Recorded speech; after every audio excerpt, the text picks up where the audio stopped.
forecast first. Sponsored by Matex Heating, Cooling, and Plumbing. Hey there, Central Illinois. Good evening to you. A chilly one out there today.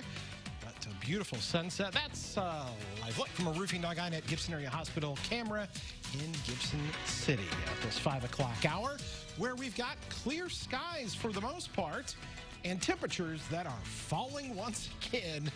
Already down to 28 in Champaign, below the freezing mark, 32 in Effingham. Well, just updating 31 now in Effingham. But that's a live look at our Neal Street camera, and we're going to watch these temperatures plummet again down to those lower 20s. We'll talk about if we warm up at all later this week when we come back, so stick around. WCIA 3 News starts right now. Now on WCIA 3 News.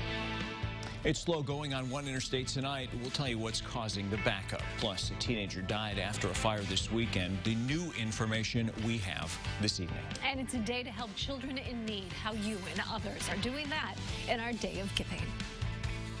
You're watching your local news leader. This is WCIA 3 News at 5. It may be cold, but that hasn't stopped you from giving back to help kids across Central Illinois. Good evening. I'm Paul Cicchini. And I'm Jennifer Roscoe. We have paired up with a special organization for our annual Day of Giving. Your donations will go to Casa, which advocates for abused and neglected kids. WCIA 3's Jessica Coons is live in our back parking lot. So, Jess, we have been out there for a while. A couple hours left to donate. How are we doing? We're doing really well. We've raised tens of thousands of dollars across all of our locations. People have been incredibly generous, but I don't like this right now.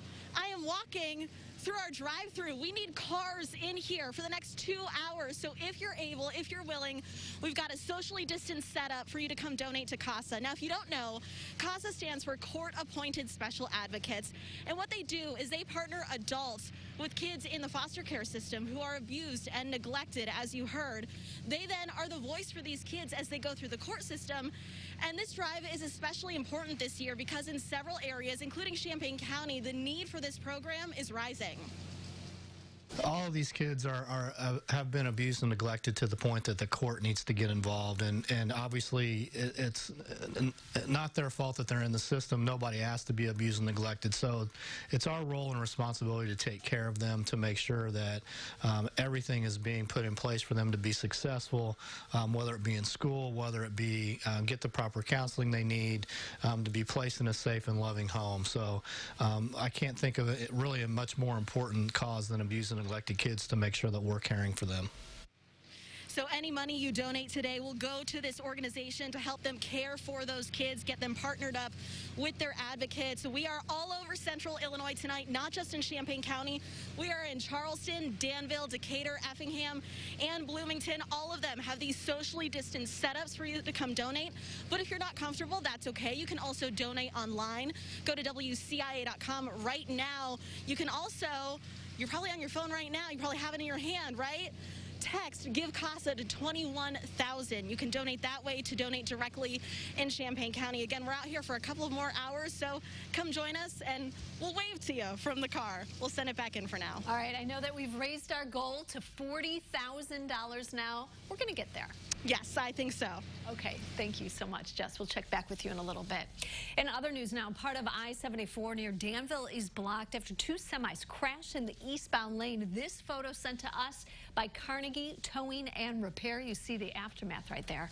Traffic is back up and is down to one lane, is backed up.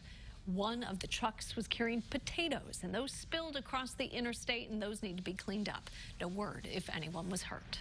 The Sangamon County coroner identified the 13-year-old girl who died after being pulled from a house fire Sunday. Janaria Scott died at St. John's Hospital. Her autopsy is tomorrow morning to find the exact cause of death. Neighbor, David Mattingly, is an assistant softball coach at Stephen Decatur Middle School. He got there after the fire was out, but was stunned when he heard about Scott's death. And then today you get the news that things are not fine. So, you know, I'm just learning this, and just any kid that suffers, I suffer. A 7-year-old was also taken to St. John's Hospital in Springfield after the fire. There's no update on that child's condition. A family in Danville is safe, but without a home after it caught fire. Happened near the corner of Elizabeth Street and Bryan Avenue just before 2 this morning. The fire chief says heavy smoke was coming from both sides of the house when crews arrived. 2 adults and a child made it out safely along with their pets. They were out at the residence at the time we got there. Their smoke detectors alerted them and woke them up. The gentleman had made entry back into the house to get his dogs, and then he exited with the dogs as well. The Red Cross is helping the family. The fire is estimated to cause about $48,000 in damage. The cause of the fire is under investigation. The Savoy Fire Department has named their Firefighter of the Year. Alex Tran was honored last night with the award. He has served in the department for a little over 2 years. Savoy has all volunteer firefighters, and they rely on people who are willing to give their free time to help others. Tran says he was shocked to be chosen. I don't need a award or recognition to do the right thing, to do the job, to serve the community. And honestly, the award is just a testament to all the people here I work with, around in the community, their support, my chief's support. Tran is also an officer with the U of I's police department. He says he is proud to help the community in any way he can. A southern Illinois county is dealing with a COVID-19 outbreak in its nursing homes. A viewer told us they're concerned about the number of cases at Helia Healthcare in Alney. There, 30 people have tested positive, 25 residents and 5 staff members. But data from state public health shows Helia is one of several outbreak sites. As of Friday, IDPH reported 109 cases at Richland Nursing and Rehab. That facility has had 15 deaths. And there are more sites. You can see the full list on our website at WCIA.com. The number of coronavirus cases is up in Illinois. More than 12,500 were announced today. That as more than 5,800 people were in the hospital as of last night. Nearly 1,200 are in the ICU. 721 are using a ventilator for breathing assistance. The positivity rate in the state has stayed steady at 12.2%. 125 more people have died, including 22 in central Illinois. More than 12,400 people have died a COVID-related death. We have an update on the recount in the 2018 Macon County race for sheriff. A trial date's been set. The sheriff, Tony Brown, beat Jim Root by a vote. Root contested the results. The trial was pushed back twice, but they'll be in court December 10th and December 18th. The circuit court says they narrowed some of the contested ballots, but not all of them. The Day of Giving isn't just for one organization. How you can also help See You at Home. Plus, Casa is always in need of volunteers. What one says it's like to do their work.